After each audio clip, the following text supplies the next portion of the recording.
Welcome to our channel. Today we how to use HubSpot CRM for sales, complete guide step by step clearly. To begin using HubSpot CRM for sales, first, create an account on the HubSpot website.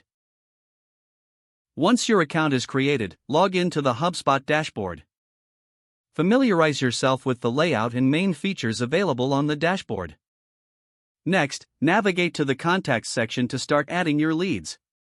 Click on the Create Contact button to enter details for each lead, such as name, email address, and phone number. Utilize the company field to associate contacts with their respective organizations.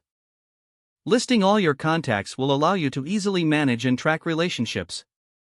After adding contacts, explore the Deals section to track sales opportunities.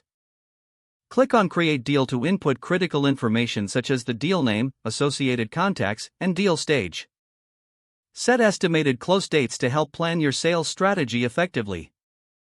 Go to the Tasks section to manage your follow-ups and reminders for each contact and deal.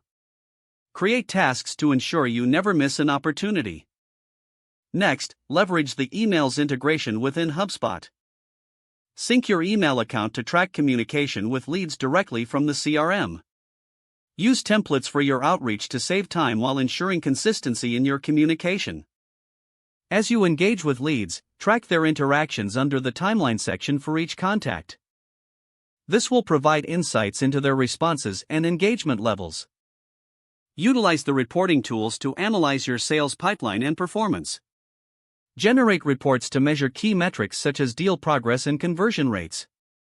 Customize these reports based on your sales goals to stay aligned with your strategy.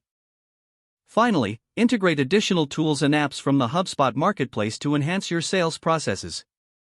This can further streamline your workflow and improve efficiency. With practice, using HubSpot CRM will enable you to manage your sales process more effectively. If the page does not load, refresh the browser or try again in a private or incognito window. Make sure you are using the correct email address, then retype it carefully to avoid small typos.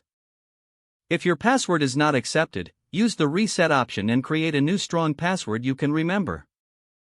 Check your spam folder for verification or security emails, then complete any requested confirmation steps. Enable two-factor authentication if available to improve account security and reduce unauthorized access risk. Don't forget to like this video and subscribe to our channel for more step-by-step tech guides.